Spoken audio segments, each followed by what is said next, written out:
ఈరోజు నన్ను మర్యాదపూర్వకంగా కలటానికి వచ్చిన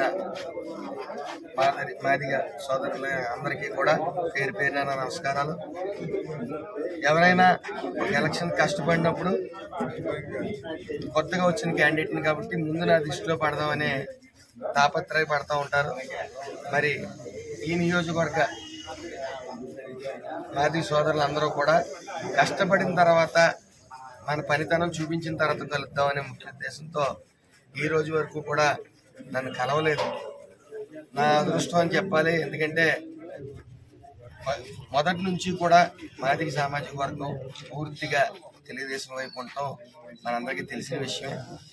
మొన్నసారి జగన్మోహన్ రెడ్డి గారి మాయ మాటలతో ఒక్క ఛాన్స్ అనడంతో కొంతవరకు ఫ్యాన్ చేయడం జరిగింది, సిరిసగం వరకు. మరి ఈసారి అందరూ కూడా ఎలా అయితే తప్పులు తెలుసుకున్నారో, జగన్మోహన్ రెడ్డి పాలనని చేదరించుకున్నారో, మరి వెంటనే అందరూ కూడా జ్ఞానోదయం అయ్యి మనం ఈ పార్టీని వదలాలి, వైసీపీ పార్టీని వదలాలని వదిలి స్వచ్ఛందంగా ఒక్క రూపాయి కూడా ఆశించకుండా మరి అందరూ కూడా మన పార్టీ మన క్యాండిడేట్ని నెగ్గించుకోవాలని చెప్పి మరి వాళ్ళు పడ్డ కష్టానికి నా రెండు చేతులు జోడించి ప్రతి ఒక్కరికి నమస్కారాలు తెలియజేస్తా ఉన్నాను.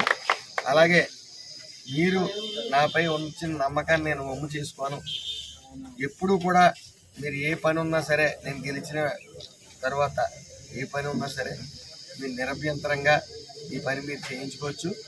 అలాగే రాజకీయంగా కూడా మీ సామాజిక వర్గ నిష్పత్తి ప్రకారం మీకు ఏ పదవులు ఇవ్వాల్సి వస్తుందో అవన్నీ కూడా ఇస్తానని మాట ఇవ్వడం జరిగింది ఈరోజు సోదరులందరికీ కూడా. మరి అందరూ పెద్దలు, యువత, అలాగే ముఖ్యంగా మహిళలు అందరూ కూడా ఈ ఒక్క ఓటింగ్లో పాల్గొనడం, బాగోకపోయినా సరే సోదరులు తమ ఇంటి వాళ్ళని కానీ పక్కింటి వాళ్ళని కానీ స్వయంగా తీసుకుని వచ్చి ఓటించిన తీరు మరి అందరికీ కూడా నా ప్రత్యేక ధన్యవాదాలు. మీ కుల సభ్యులందరికీ, పెద్దలకి అందరికీ నా ప్రత్యేక అభినందనలు. అలాగే మీ ప్రేమకు లోబడే ఉంటానని, మీరు ఏమైతే నా నుంచి ఆశించారో ఆశించిన మేరకు పైగానే నేను ఈ విషయంలో నా ప్రేమ చూపిస్తానని ఈరోజు మాటిస్తా ఉన్నాను. మీతో నగ్గిన ఓడిన నా ప్రయాణం మీతోనే, నా ప్రయాణం రామచంద్రపురంలోనే, అందరి సందేహం లేదు.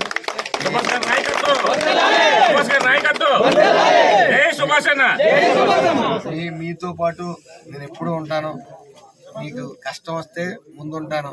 అలాగే మీ ఇంట్లో ఒక మంచి జరిగిన ఒక కార్యక్రమం జరిగినా పిలిచిన వెంటనే ఖచ్చితంగా హాజరవుతానని చెప్పి, అలాగే సంక్షేమ పథకాలు అందరికీ కూడా అందేలా, న్యాయంగా ఉన్న వాళ్ళకి అందరికీ అందేలాగా మీ యొక్క సహకారంతో మనందరికీ, పేద ప్రజలందరికీ మరి న్యాయం చేద్దామని, అదేవిధంగా ఏదైతే మీరు ఎస్సీ కార్పొరేషన్ లోన్లు కోల్పోయారో అవన్నీ కూడా మళ్ళీ తెలుగుదేశం నారా చంద్రబాబు నాయుడు గారు, పవన్ కళ్యాణ్ గారు, అలాగే బీజేపీ అలయన్స్లో ఖచ్చితంగా ఎస్సీ కార్పొరేషన్ లోన్లు కూడా ఉంటాయి.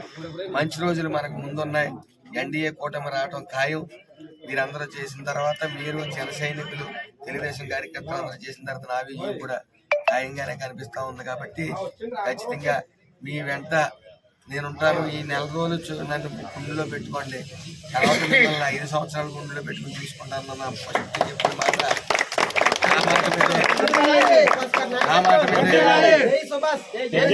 ఆ మాట మీద నేను నిలబడతాను ఖచ్చితంగాని.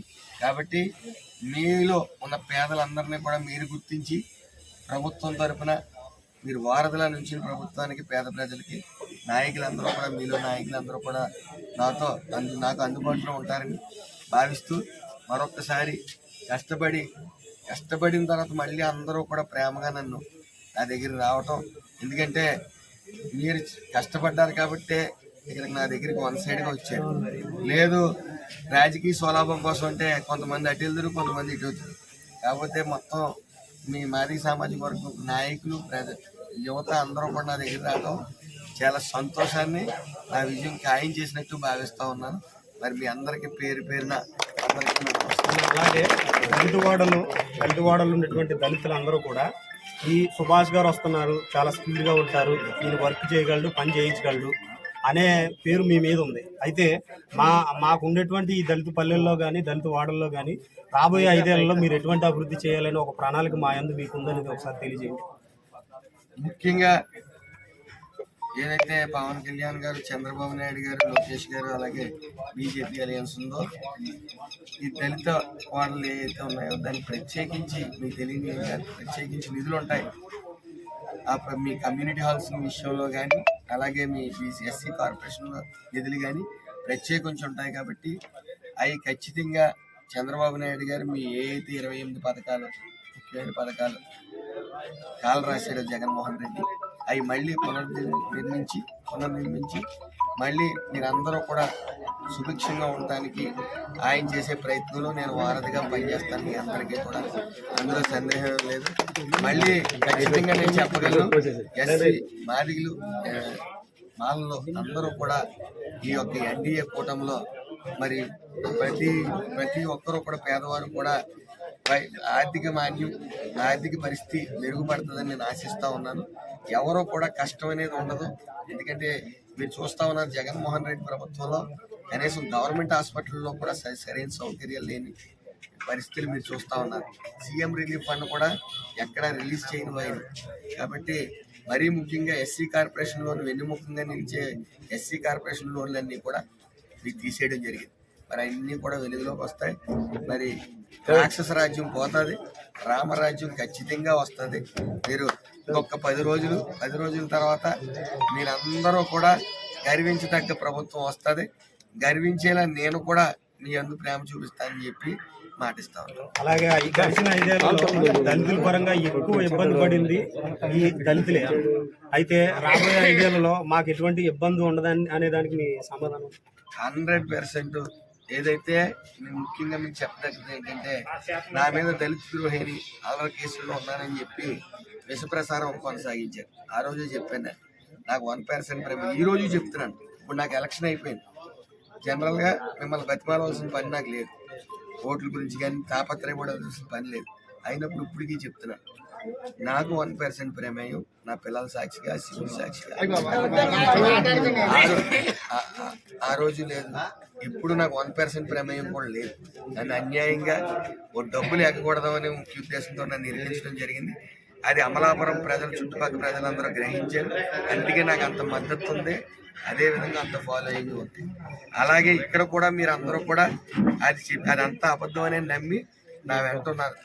ఇలా మాలలు కానీ మాదిగలు కానీ అందరూ కూడా నా వెంటుండి ఈవేళ నేను గుండెల మీద చేసుకుని పడుకున్నాను ప్రశాంతంగా. అంటే మీ అందరూ కూడా సమిష్టిగా చేశారు. మీరైతే మరీ ముఖ్యంగా నా ఫస్ట్ నుంచి ఉండి 90% చేశారని నేను ప్రగాఢంగా నమ్ముతా ఉన్నాను. ఆ నమ్మకాన్ని కూడా మీరు నిలబెట్టారు.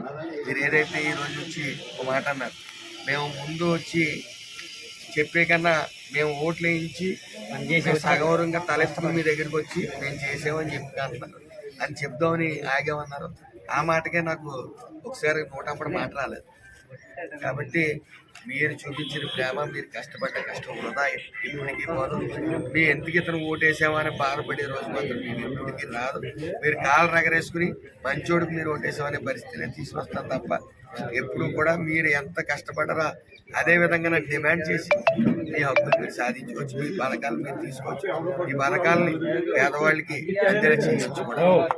అన్న చివరి ప్రశ్న, డాక్టర్ బిఆర్ అంబేద్కర్ విగ్రహాలు కానీ లేదా బాబు జగజ్జీవన్ విగ్రహాలు కానీ కొన్ని దళిత వాడల్లో ఇంకా లేవన్న. అయితే రేపు రాబోయే 5 ఏళ్లలో మీరు అంటే కొన్ని సమస్యాత్మక ప్రాంతాలు కూడా గుర్తించడం జరిగింది. అయితే ఏదేమైనా దేశవ్యాప్తంగా రాజ్యాంగ పదవులు చేసిన నాయకుల్ని గౌరవించడం అనేది లేదా మా పరంగా మా కులం పరంగా అత్యంత గౌరవం ఇచ్చిన వారుగా అవుతారు. అయితే కొన్ని సమస్యాత్మక ప్రాంతాల్లో కూడా మీరు ఎమ్మెల్యే అయిన తర్వాత ఖచ్చితంగా ఆ విగ్రహాలను ఏర్పాటు చేసే విధానంలో కానీ దాంట్లో కానీ మీరు ముందుండాలనే దాని మీద మీరు ఎలా స్పందిస్తారు? యాక్చువల్గా మీరు చూపించిన ప్రేమకి, అలాగే ఓటింగ్ ఒక సరళిని చూస్తే నాకు ఖచ్చితంగా వెన్నుముక్క నిలిచారు. కాబట్టి నగ్గిన తర్వాత కన్నా 29 తారీఖు తర్వాత మీ నాయకులు ఎక్కడెక్కడ విగ్రహాలు కావాలో చెప్తే అవన్నీ సొంత డబ్బులతోనే ఏర్పాటు చేస్తాను.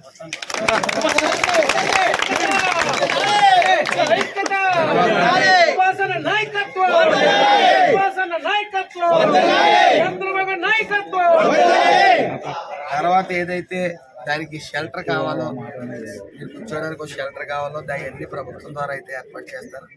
ముందుగా ఎక్కడెక్కడ మనకి విగ్రహాలు ఉన్నాయో, ఎక్కడ అవసరం ఉన్నాయో అవన్నీ మీరు పాయింట్అవుట్ చేసి మీ నాయకులు నాకు చెప్పగలిగితే నేను నెలాఖరు నుంచి మన 4వ తారీఖు దాటి 9వ తారీఖు మధ్యలో మీ అన్ని విగ్రహాలు నేను తెప్పించి ఇక్కడ ఏర్పాటు చేసి టైం తీసుకుంటారు కాబట్టి మీరు ఉండగానే నేను అవి పురమాయించి అవన్నీ కూడా నా సొంత ఖర్చులతోనే పెడతాను. అలాగే బాబు జగజ్జీవన్ రావు గారు జయంతి వచ్చినా, అలాగే అంబేద్కర్ గారి జయంతి వచ్చినా మీలో నేను ఒక సభ్యుడిగా మీరు చేసుకునే ఏ కార్యక్రమం అయినా సరే నా వంతు సాయం నేను చేస్తాను. రేపు చేపట్టబోయే ఈ కార్యక్రమాన్ని దళిత ద్రోహి అనే పేరు అనేది ఖచ్చితంగా పోయిద్దన్న, అందులో ఎటువంటి సందేహం లేదని అదే చెప్పదలిచాను.